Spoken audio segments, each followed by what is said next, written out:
வணக்கம். GK homely tips. இன்றைக்கி வீடியோவில் நாம் பார்க்க போகிறது தேங்காயை ஒரு வருஷம் வரைக்கும் எப்படி கெட்டு போகாமல் வச்சுக்கிறலாம் அப்படின்றத இந்த வீடியோவில் பார்த்து தெரிஞ்சுக்கிறலாம்.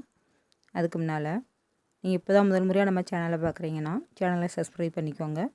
அப்படியே பக்கத்துலேயே ஒரு பெல் வரும், அதையும் கிளிக் பண்ணிக்கோங்க. இப்போ தான் நாங்கள் அடுத்து அப்லோட் பண்ணுற வீடியோ உங்களுக்கு நோட்டிஃபிகேஷனுக்கு வரும், நீங்கள் பார்த்து தெரிஞ்சுக்கிறலாம். இப்போ வீடியோக்குள்ளே போகலாம். நாம் பொதுவாக சமையலுக்கு எப்பவும் பயன்படுத்துகிற காய் எது அப்படின்னா தேங்காய்ன்னு சொல்லலாம். குழம்புக்காக இருந்தாலும் சரி, சட்னிக்காக இருந்தாலும் சரி, தேங்காய் இல்லாமல் எதுவும் செய்ய முடியாது. அதை நம்ம பெரும்பாலும் பத்தையாக வாங்க மாட்டோம். மார்க்கெட்லேருந்து வாங்கும்போதே 2, 3, 5 அப்படின்னு வாங்கிக்கிடுவோம். ஏன்னா இது நீண்ட நாள் இருந்தாலும் கெட்டு போகாது அப்படின்னு நமக்கு தெரியும்.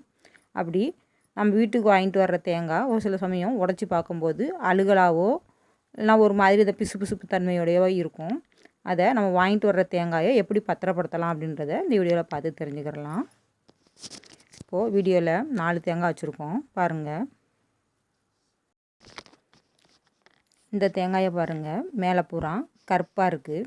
இந்த 2 தேங்காயும் பார்த்தோம்னா இது நல்லா விளைஞ்சிருக்கு அப்படின்னு அர்த்தம். இந்த தேங்காயை பாருங்கள், இது தேங்காய் இருக்கும் ஆனால் நல்லா விளையலை. இது கூட கொஞ்ச நாள் ஸ்டோர் பண்ணுறதுக்கு அது முடியாது. இந்த 2 தேங்காயுமே அந்த இதில் தான் இருக்குது. இது நம்ம வாங்கிட்டு வந்த உடனே யூஸ் பண்ணிடணும். அடுத்து தேங்காயை எப்படி வைக்கணும் அப்படின்னு பார்த்தா, இப்போ பாருங்கள், இந்த தேங்காயில் கண்ணு மாதிரி இருக்கும் இந்த குடும்பி பகுதி. இந்த கண்ணு மாதிரி இருக்கிற பகுதி மேலே இருக்கணும். ஒரு சில தேங்காய் குடும்பி இல்லாமல் கூட இருக்கும். அப்போது நம்ம இந்த கண்ணை வச்சு கண்டுபிடிச்சிக்கிறணும். இந்த கண் பகுதி மேலே இருக்கிற மாதிரி வச்சிங்கன்னா தேங்காய் ரொம்ப நாள் கெட்டு போகாமல் இருக்கும். அடுத்து இந்த தேங்காயை இப்படி தும்பு பாருங்கள், இதை பிச்சு இதிலேருந்து தான் மாடி தோட்டத்துக்கு கோகோ பீட்டும் தயாரிக்கிறாங்க. இதையும் நம்ம வேஸ்ட்டாக்க வேண்டாம். தோட்டம் வச்சுருக்கிறவங்க இப்படி லேசாடி பிச்சு பார்த்தீங்கன்னா இதிலேருந்து என்ன பாருங்கள், கோகோ பீட் மாதிரி வந்திருக்கு. இதை எப்படி செய்கிறது அப்படின்னு இன்னொரு வீடியோ போடுறேன். இப்போ நம்ம இதை எதுக்கு பயன்படுத்தலாம் அப்படின்னா, பாத்திரம் தேய்க்கிறதுக்கு ஒரு மாதிரி வலுவலுப்பாக இருக்கிற இடத்த தேய்க்கிறதுக்கு இதை பயன்படுத்திக்கிறலாம். அடுத்து நம்ம சின்ன குடும்பமாக இருக்கிறவங்க ரொம்ப பெரிய தேங்காய் வாங்கணும்னு ஆசைப்பட வேண்டாம். நமக்கு ஒரு நேரத்துக்கு ஒரு முடி தேங்காயே போதும் அப்படின்னா இப்படி சின்ன தேங்காயாக வாங்கிக்கோங்க. பெரிய தேங்காயாக வாங்கி தேங்காயை வேஸ்ட் பண்ண வேண்டாம். நம்ம காசு கொடுத்து தான் வாங்குகிறோம், இல்லைன்னு சொல்லலை. இருந்தாலும் ஒரு தேங்காய் விளையிறதுக்கு எவ்வளோ நாள் ஆகும் அப்படின்னு ஒரு விவசாயிக்கு தான் தெரியும். அதனால் தேவையில்லாமல் தேங்காயை வேஸ்ட்டு பண்ண வேண்டாம். நம்ம தேங்காய் வாங்கும்போதே இப்படி குலுக்கி பார்த்து வாங்கணும். குலுக்கி பார்த்து அதில் தண்ணி நல்லா குலுங்குச்சு அப்படின்னா அது நல்ல தேங்காய்னு அர்த்தம். ஒரு சில தேங்காய் குலுங்கவே செய்யாது. அதில் கொஞ்சம் இளநீராக இருக்கும். கூட கொஞ்சம் நாள் வைக்கிறதுக்கு அது வைக்க முடியாது.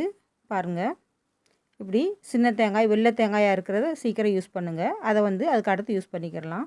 இவ்வளோ சின்ன தேங்காயாக இருக்குது, இதை எப்படி யூஸ் பண்ணுறது, உடச்சி எனக்கு பற்ற போட முடியாது அப்படின்றவங்க நம்ம சேனலில் ஏற்கனவே தேங்காயை சுலபமாக எடுக்கிறது எப்படி அப்படின்னு ஒரு வீடியோ போட்டிருக்கோம்.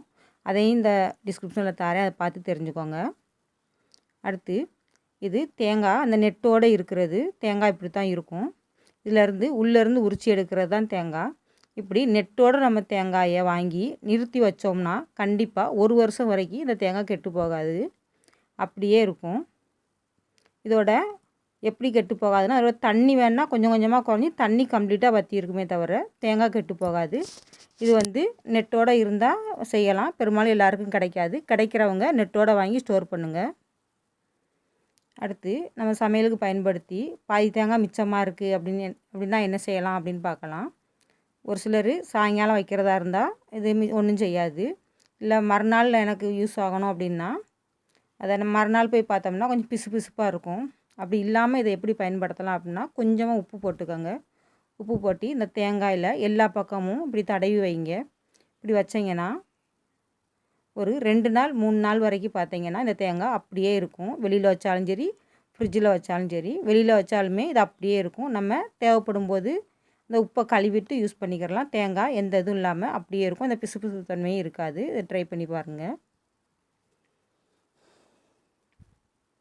அடுத்து அந்த உப்பு வைக்கிறது எனக்கு ஒரு மாதிரி இருக்குது, அதில் உப்பு தன்மை அதிகமாக இருக்குது அப்படின்றவங்க இப்படி பத்தையாக எடுத்து இது ஒரு பாத்திரத்தில் தண்ணி வச்சு தண்ணிக்குள்ளே போட்டு வைங்க. இதுவும் உங்களுக்கு ஒரு வாரம் வரைக்கும் கெட்டு போகாது, அப்படியே இருக்கும். தேவைப்பட்டால் டெய்லி தண்ணியை மட்டும் மாற்றிக்கிட்டு இருக்கணும். ஏன்னா அப்புறம் தண்ணி வலுவலுப்பாயிரும். தண்ணியை மட்டும் டெய்லி மாற்றிக்கிட்டே இருந்தீங்கன்னா இந்த தேங்காய் கெட்டு போகாது. இப்படி ஒரு தூக்குவாளியோ இல்லை ஒரு சம்பளத்துலையோ போட்டு மூடி வச்சுருங்க.